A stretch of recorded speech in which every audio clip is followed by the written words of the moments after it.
یہودیوں کے پاس سب سے بڑی طاقت ایول جینیس، نہایت ذہین قوم ہے.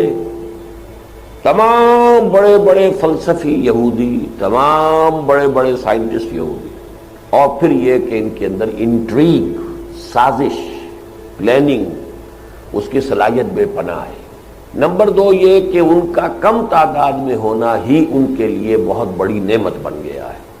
جب کوئی قوم زیادہ بڑی تعداد میں ہوتی ہے وہ پیسیو ہو جاتی ہے، ڈھیلی ہو جاتی ہے، لیکن جب کوئی مائنورٹی ہوتی ہے تو مائنورٹی بہت ایکٹیو ہوتی ہے، انٹیگریٹڈ ہوتی ہے. مائنورٹی کو ہر وقت تھریٹ محسوس ہوتا ہے میجورٹی سے. تو ان کا ایک چھوٹی اقلیت ہونا بھی ان کے لیے ایک طرح کی ان کے نعمت ہے کہ اس کی وجہ سے ان میں سینس جو ہے ایک ہونے کا. اور پھر سب سے بڑا چونکہ ان کا تعلق ہے نسل کے ساتھ. مسلمان سینکڑوں نسلوں پر مشتمل ہے، یہ ایک ملٹی نیشنل امت ہے، وہ ایک نسل ہے، نسل چلی آتی. اگرچہ ان کے ہاں نسل کا تصور عورت سے ہے، ماں سے نسل چلتی ہے، باپ سے نہیں، لیکن یہ کہ بہرحال جو بھی ہے وہ نسل سے ہے ان کا معاملہ. یہ ساری چیزیں ہیں کہ جس کی بنا پر ان کے اندر بہت بڑی قوت ہے ری جنریشن کی. ایک دفعہ تقریباً ختم ہو جاتے ہیں پھر جاگ جاتے ہیں، پھر ختم ہو جاتے ہیں پھر جاگ جاتے ہیں. جس قوم میں کوئی اسٹرانگ نیشنلزم ہو اس کے اندر یہ قوت ہوتی ہے. مثلا جرمنی اسی صدی میں 2 مرتبہ تباہ و برباد ہوا، اور ایسا تباہ و برباد ہوا کہ واقعہ یہ ہے کہ روئنگ ہو گیا بالکل، لیکن دیکھتے ہی دیکھتے دوبارہ اٹھ کے کھڑا ہو گیا. ان کے ہاں بھی ایک بہت اسٹرانگ سینس آف نیشنلزم ہے. وہ یہ کہتے ہیں کہ we are a superior race.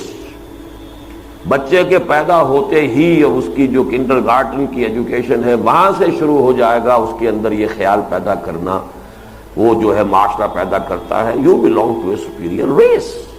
بین ہی یہ بات جو ہے یہودیوں میں ہے، we are the chosen people of the Lord, ہم تو احباء ہیں، اللہ کے ابناء ہیں. یہ یہودی بچے کے دل میں پہلے سے ڈال کر پھر وہ اپنے تعلیم کا نظام کرتے ہیں.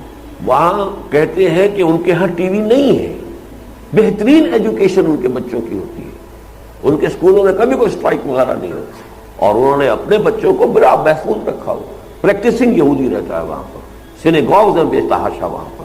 تو وہ ان کو اور ساری امریکن قوم کا بیڑا غرق کروا رہے ہیں وہی یہودی، ان ذرائع ابلاغ کے ذریعے سے، ٹیلی ویژن کے ذریعے سے، اور دوسری ان کے اخلاق ختم، ان کی زندگی، ان کا کردار ختم، خود اپنے آپ کو بچا کر رہے. تو یہ ان میں صلاحیت ہے.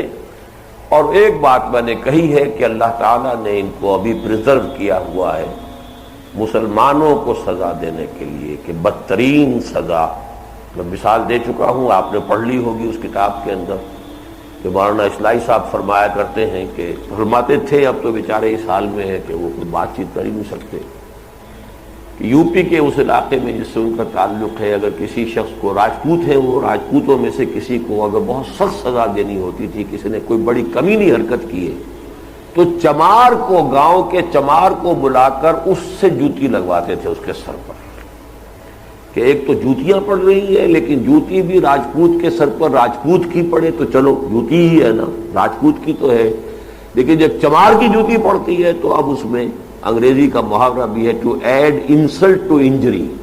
ایک تو جوتے کی تکلیف ہے اور ایک انسلٹ ہے کہ چمار مار رہا ہے.